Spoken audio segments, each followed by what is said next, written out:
Hi my dear शिवानु परंपरा क्विटीज।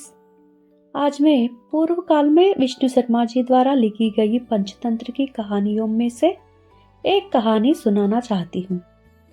उस कहानी का नाम है कौवा और हिरन की दोस्ती की कहानी। क्या आप सब कहानी सुनने के लिए तैयार है? अगर है तो फिर देर किस बात की, चलिए कहानी में प्रवेश करते हैं। एक समय की बात है, मगध देश में मंदारमती नाम के जंगल था। उस जंगल में एक कौवा और एक हिरन बहुत अच्छे दोस्त थे। वे एक दूसरे का ख्याल रखते थे। हिरन कौवा के लिए मक्की के भुट्टे लाती थी और कौवा हिरन के लिए गांव से अच्छे खाने की चीजें लाता था। इस तरह वे खुशी से जिंदगी गुजार रहे थे। उसी जंगल में एक चालू लोमड़ी भी रहती थी। एक दिन उसकी नजर तगड़े और मोटे हिरन पर पड़ी। उसे लगा कि इसे मारकर खाना चाहिए, इसलिए उसने एक उपाय सोचा। लोमड़ी हिरन के पास गई और बोली, नमस्कार हिरन भाई, मैं ऐसा जंगल के दूसरे कोने में रहती थी, लेकिन वहां के खूंखार जानवरों के डर से यहाँ आ गई हूँ। तुम्हें देखती ही मेरा मन तुम्हारा साथ दोस्ती करने को चाहा। आओ हम सब मिलकर खुशी से रहेंगे। मासूम हिरन ने उसकी मीठी बातों पर भरोसा कर लिया। हिरन लोमड़ी से बोला, मेरा एक कानवा कौवा दोस्त है, हम उस पेड़ पर रहते हैं, तुम भी हमारे साथ रहोगी? हिरन लोमड़ी को अपने साथ कौवे के पास ले गया और सारी बात बताया। कौवा समझदार था। उसने हिरन से कहा, दोस्त बिना सोच समझे कभी कभी नई अजनबी से दोस्ती नहीं करनी चाहिए। यह लोमड़ी बहुत चालू है और मांसाहारी भी है। हमें इसकी आदतों का पता नहीं है। इसे लोगों से दोस्ती अच्छी नहीं होती। लेकिन हिरन नहीं माना। उसने कौवे से कहा, जाति से क्या फर्क पड़ता है, तुम और मैं भी तो अलग जाति है फिर भी दोस्त है। इसका गुण जाति से ज्यादा जरूरी है। यह अच्छी लगती है, इसे रहने तो।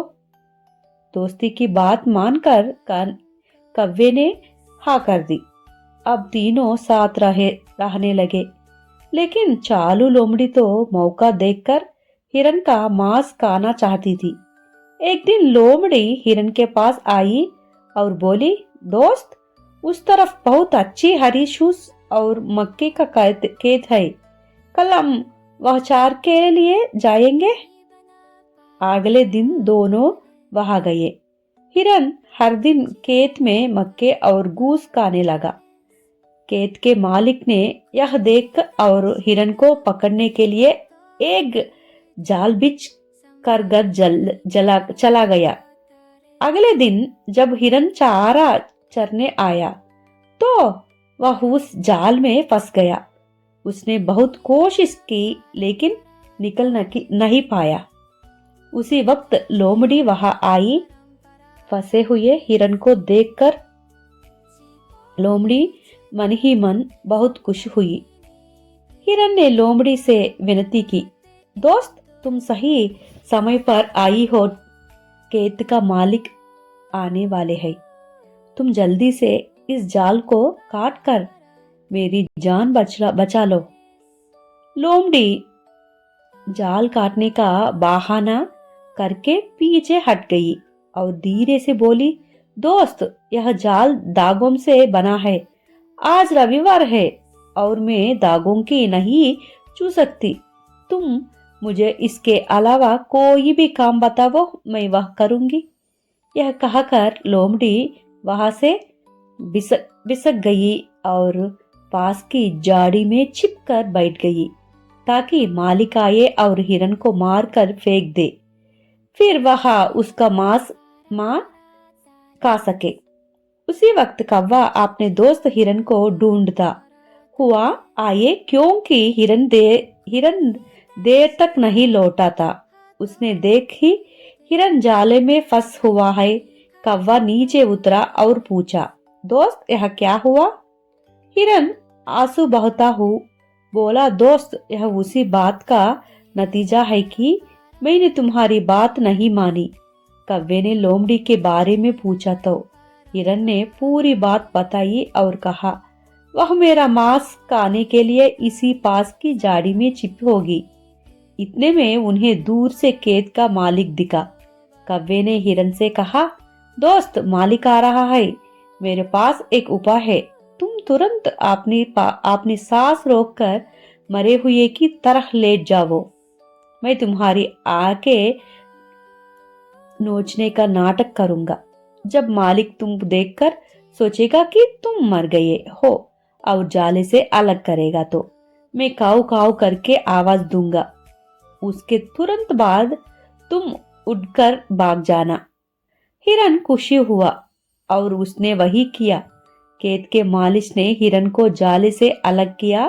कव्वे की आवाज सुनते ही हिरन दौड़ पड़ा।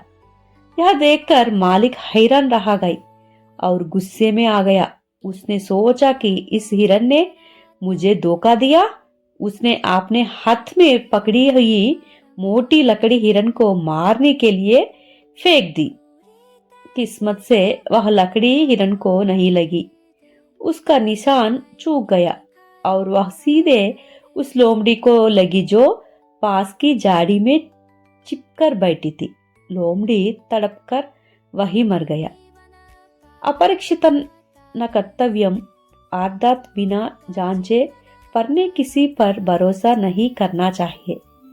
और इस पंचतंत्र कहानी के सबसे बड़ी खासियत यह है कि ये सभी कहानियां एक दूसरे से जुड़ी हुई होती है। नेक्स्ट एपिसोड का इंतजार करेंगे ना? अगर आपको मेरी कहानी पसंद आई तो मेरी चैनल को सब्सक्राइब करें। अगर पहले से ही सब्सक्राइब किया है तो अपने दोस्तों को भी बताकर हमारी कहानियां सुनाइए। आपका सपोर्ट हमारे लिए बहुत महत्वपूर्ण है। कहानी कैसी लगी कमेंट पे जरूर बताइएगा। इस कहानी को सुनने और सपोर्ट करने के लिए हर एक का दिल से धन्यवाद। मिलते हैं अगले कहानी में। मेरा हिंदी बहुत अच्छा नहीं है, मैं अभी अभी हिंदी सीख रही हूँ, तो कुछ गलत बोल दिया हो तो मुझे माफ कर दीजिए। आपकी शिवानू। Thank you.